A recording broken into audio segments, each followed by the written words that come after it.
पुराने समय में एक बहुत प्रसिद्ध चोर थे, मीणा जाति के थे। उनका नाम था घाटम दास जी मीणा।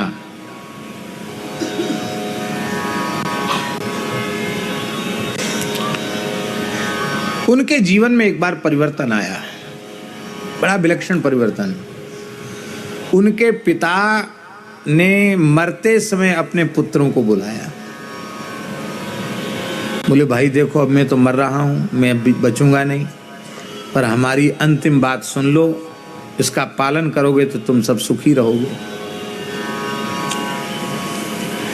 पुत्र बेचारे बड़े पिता के भक्त थे, हाथ जोड़ के खड़े हो गए, पिताजी बताओ, आप मर तो रही हो, अंतिम बात बता दो, कुछ कल्याण की बात बता दो। तो पिता ने क्या बताया कि देखो भूल के कभी कथा नहीं सुनना। हाँ, कहीं तुम सत्संग में साधु महात्मा कुछ न कुछ कीर्तन करते हैं, कथा कहते हैं, सत्संग करते हैं, वहां तुम मत जाना। वो ऐसे बच्चे थे, उन्होंने कथा कीर्तन समझते ही नहीं थे क्या महाराज क्या होता है। अरे बोले मठ मंदिर जहाँ हो ना वहाँ नहीं जाना, जहाँ कुछ भीड़ भाड़ बैठ के कुछ सुन रहे हो वहाँ मत जाना। बोले मान लो पिताजी हम लोग तो चोरी, क्यों?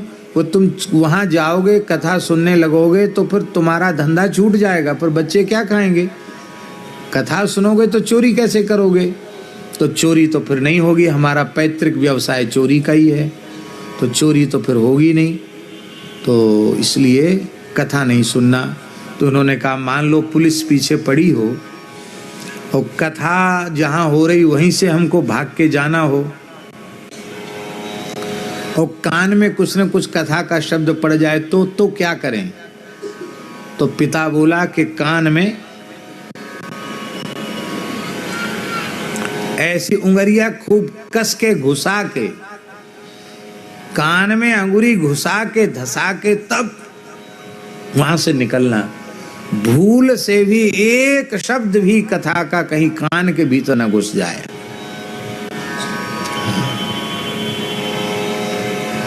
पिताजी तो कह के चले गए कि कथा मत सुनना, नहीं तो चोरी नहीं होगी।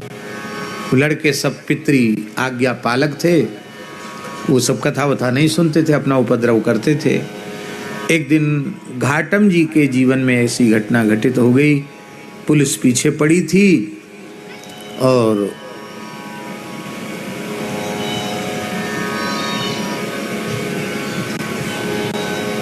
उनको भागना था और ऐसी जैसी ये लोग बैठे हैं, कम से कम कितने 1000-2000 लोग तो होंगे कम से कम, कि ज्यादा होंगे हैं, जो भी हो। अब इतनी भीड़ बैठी हो, अब वहीं से निकलना हो तो क्या करोगे? तो उसी में से निकला वो। पिताजी की बात याद है, पिताजी के अंतिम वचन थे कथा नहीं सुनना। तो उसने कान में उंगली लगा ली, लेकिन विलक्षण बात यह हुई कि जब कथा का पंडाल आया उसी समय उसके पैर में दौड़ते दौड़ते एक ऐसा कांटा लगा कि इधर पैर में लगा और ऊपर से निकल आया। कराह उठा, चल नहीं पा रहा था, पर कांटे लगे हुए पैर से कैसे भागे, भागने के लिए कांटा निकालना जरूरी हो गया। तो उसकी कान से उंगली निकल गई और कराहते हुए उसने अपने पैर के तलुए में लगा हुआ कांटा निकाल दिया। इतने बीच में कान में कथा घुस गई। उस कथा में व्यास जी कह रहे थे कि देवताओं के लक्षण मनुष्यों से सर्वथा भिन्न होते हैं। देवता जो हैं वो उनकी छाया नहीं पड़ती है, उनके शरीर की छाया नहीं होती है। देवताओं के पैर पृथ्वी का स्पर्श नहीं करते हैं। देवताओं के शरीर पर पड़ी हुई माला कुमलाती नहीं है, उनको पसीना नहीं आता है, उनके पलक नहीं झपकते हैं। इतनी बात उसकी कान में पड़ गई, देवता के लक्षण, और वो भाग गया। पुलिस की गिरफ्त में नहीं आया। अब राजा बड़ा परेशान कि ये जो इसको पकड़ना बड़ा मुश्किल हो रहा है, भाई चोरों को क्या करें? तो एक गुप्तचर ने कहा कि हम पकड़ के दिखाएंगे। कैसे दिखाओगे? बोले चोर बदमाश सब देवी के भक्त हैं, काली मैया के, जंगल में एक काली जी का स्थान है, वहाँ काली जी के सामने ये अपना हिस्सा बांट करते हैं, वहीं भेड़ा बकरा काटते हैं, वहीं खाते हैं, देवी के नाम पर मद्य मांस का उपयोग करते हैं। तो ये जाते हैं बीच बीच में जंगल में देवी के स्थान पर।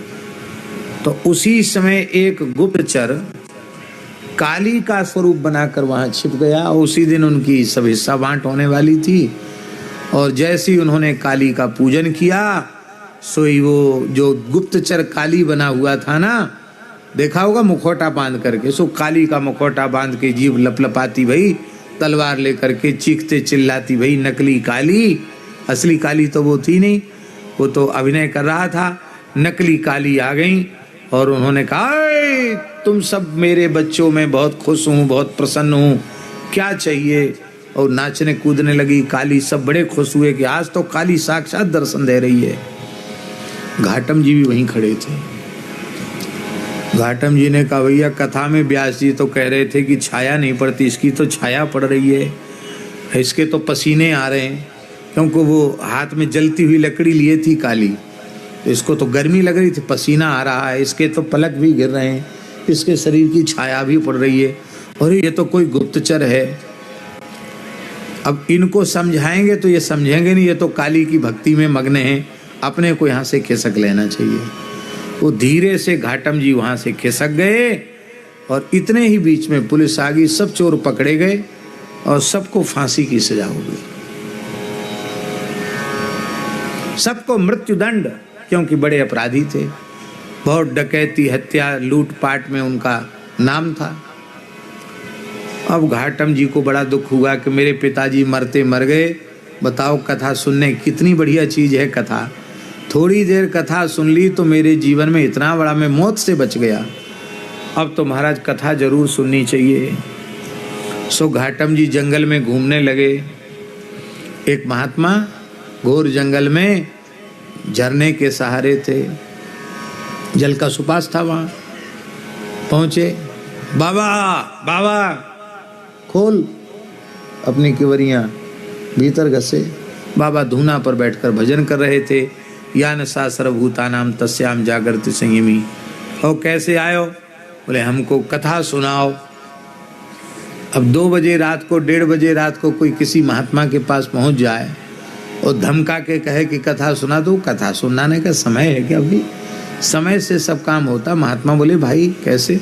बोले नहीं, तुम कथा सुनाओ, अभी कथा सुनाओ, हमको सत्संग सुनाओ। सारी घटना बताई। देखो हम चोर हैं, चोरी करना हम छोड़ नहीं सकते, नहीं हमारे परिवार के लोग भूखे मर जाएंगे, हमको कोई बढ़िया बात सुनाओ, सत्संग की बात सुनाओ। तो संत जी को दया आ गई, सारी बात समझी। अरे ये घाटम दास नाम का चोर है, ये तो बड़ा भारी चोर है, बड़ी प्रसिद्धि है इसकी, इसको भजन साधन बताएंगे तो ये करेगा नहीं। तो कहा लो तुलसी की माला पहन लो और राम राम किया करो, राम राम राम राम राम राम राम राम राम राम राम राम, जगने से लेके सोने तक, सोने से लेके जितना जब खबर आ जाए तब राम राम राम राम भीतर से किया करो। और देखो जो काम तुम करते हो करो, हम मना नहीं करते हैं, लेकिन अब ऐसा करो कि अब जो चीज़ भगवान को भोग नहीं लगती उसको मत खाया करो। बोले सुन नहीं खाएंगे, अब बाजरे की रोटी तो खा सकते हैं, छाछ महेरी रावड़ी तो खा सकते हैं। बोले हाँ सो खाओ, बाकी वो ऊट पटांग चीज़ मत खाओ। बोले नहीं खाएंगे। और देखो राम राम करो, राम राम करेंगे। और बिना नहाए मत खाना, स्नान करके खाना, मन ही मन भगवान को निवेदन करके खाना। बोले ये भी कर लेंगे। और उन महात्मा ने एक नियम और बता दिया कि तुम कभी झूठ मत बोलना, मन वाणी क्रिया से सत्य भाषण करना, जो बात सच्ची है उसको कह देना, जो हो सो होगा, सो अच्छा ही होगा, चिंता मत करना। और तिलक जरूर लगाना, भले तुम चोरी करो चाहे कछु करो, वो तिलक जरूर लगाना, तिलक मत छोड़ना। तुलसी रहना चाहिए, तिलक रहना चाहिए। और जो है जो चीज़ भगवान को भोग नहीं लगती वो खाना नहीं। और कहीं चाहे जितनी विपत्ति हो तुम्हारे ऊपर, पर कहीं कथा हो रही हो तो थोड़ी देर बैठकर वहाँ सुनना जरूर। हमारा सो तो हम सुनेंगे, चाहे मर जाएं भले, क्यों कथा नहीं हमारे प्राण बचाएं, फिर सुनेंगे। एक और नियम दिया कि कहीं मंदिर में आरती हो रही हो, घड़ी घंट की आवाज सुनाई पड़े, तो फिर चाहे जितनी व्यस्तता हो थोड़ी देर आरती का दर्शन जरूर करना। महाराज जी, भगवान के मंदिर में जब आरती होती है तो आरती की ज्योति में जो भगवान के विग्रह के मुखारविंद का दर्शन करते हैं उनको 10,000 कपिला गायों के दान का पुण्य तत्काल प्राप्त हो जाता है। पुराणों में लिखा है, भगवान व्यास कहते हैं 10 सहस्त्र अयुत माने होता 10 सहस्त्र अयुत कपिला दानम, वो ये 10,000 कपिला गायों के दान का पुण्य उसे तत्काल प्राप्त हो जाता है भगवान की। इसलिए पुराने जमाने में घड़ी घंट क्यों बजाए जाते हैं, पहले टकोरा क्यों बजाया जाता कि पता चल जाए। गांव में देखा होगा मंदिरों में पहले ही शंख बजा देते या घंटा बजा देते, जिसमें लोग पता चल जाए कि आरती होने वाली है, अब तो लोग इकट्ठे हो जाते हैं। आरती का दर्शन जरूर करना। बोले ठीक है। अब चोरी भी करते और ये सब गुरु महाराज ने जो आज्ञा दी थी उसका भी पालन करते घाटम दास जी। एक दिन ये महाराज अलवर महाराज के यहाँ चोरी करने गए। किसके यहाँ? राजा के यहाँ चोरी करने गए। और कैसे गए चोरी करने? विचित्र बात, सेनापति का वेश बना के गए। ओ बिल्कुल सेनापति की पोशाक, सेनापति के जैसे चलना।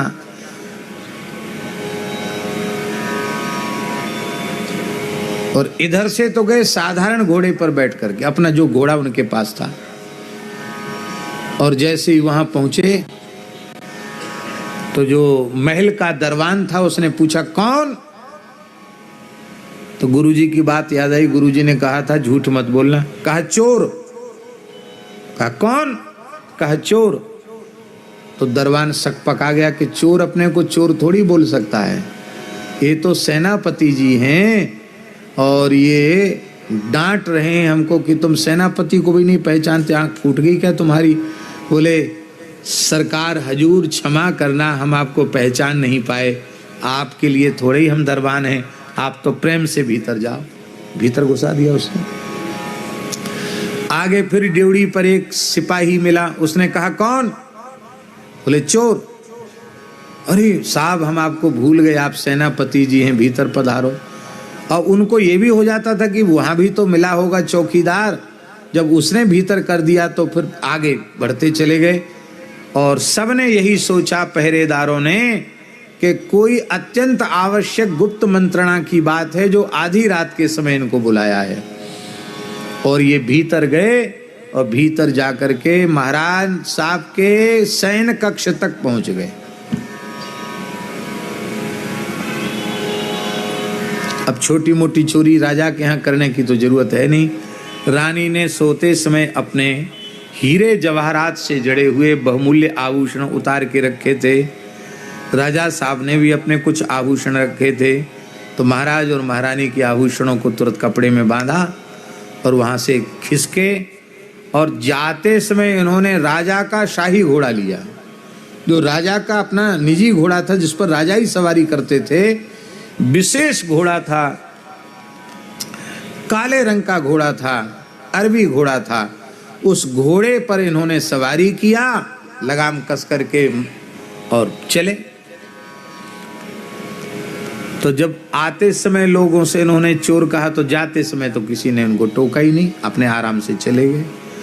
अब इधर राजा जब उठे तो उन्होंने देखा कि अरे तो हम आभूषण इतने पहरे में जब हमारे कक्ष से चोरी हो गई, इसका मतलब राजा की चोरी हो गई तो प्रजा भी असुरक्षित है।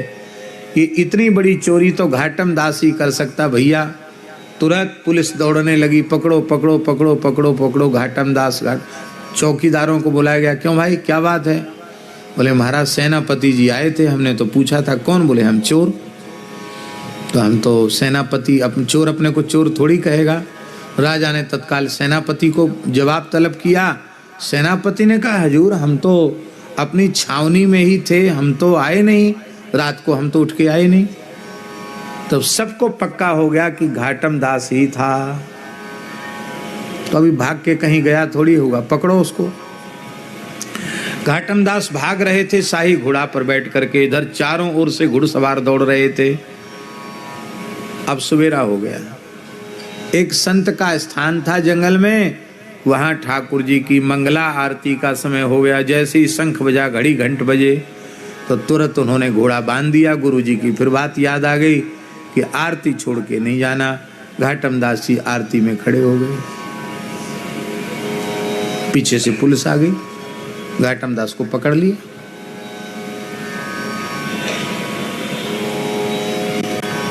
माल बरामद हो गया, चोरी का माल बरामद हो गया और घोड़ा भी बरामद हुआ। लेकिन आश्चर्य था, वो घोड़ा बरामद तो हुआ पर घोड़े का कलर बदल गया। क्या बदल गया? रंग बदल गया। घोड़ा था काला, वो हो गया एकदम दूध के जैसा सफेद। तो बोले साहब, चोर तो पकड़ा गया, माल भी बरामद हो गया, लेकिन घोड़ा बदल गया है। राजा ने कहा घोड़ा तो वही है, लेकिन कलर इसका कैसे बदला? घाटम दास से पूछा। घाटम दास झूठ तो बोलते नहीं थे, सारी सच्ची बात उन्होंने बता दी। मैं सेनापति बन के आया और भगवान की आरती में खड़ा था, तो मेरे प्राण बचाने के लिए ठाकुर जी ने घोड़े का रंग बदल दिया। इतना सुनती अलवर नरेश ने उनको प्रणाम किया। बोले आप संत हैं, आपके लिए ठाकुर जी ने घोड़े का रंग बदल दिया। आपको हम दंड तो नहीं देंगे, लेकिन अब आप संत हैं, आपको चोरी करना शोभा नहीं देता। आप क्यों करते हैं चोरी? बोले महाराज हमारे कोई धंधा नहीं है। बोले ठीक है, आपको माफ़ी दी जाती है, जमीन जायदाद दी जाती है, आप प्रेम से भगवत भजन करो और भजन कराओ। मलुकदास जी महाराज ने संत नामावली में घाटम दास जी का नाम लिया है और नाभाजी ने भक्तमाल में भी उनका नाम लिया है। महाराज जी इसमें मलुकदास जी महाराज ने तो लिखा है कि सारे भारत के संतों में ये प्रसिद्धि थी कि घी खाना हो तो घाटम दास के यहाँ जाओ। बोलो भक्त वत्सल भगवान की जय। घाटम दास जी ऐसी सेवा करते थे, वो कहते थे महाराज पानी खर्च मत करना, राजस्थान है, पर घी तुमको जितना चाहो उतना तुम घी खर्च करो, उतना घी पी जाओ। मेरे श्याम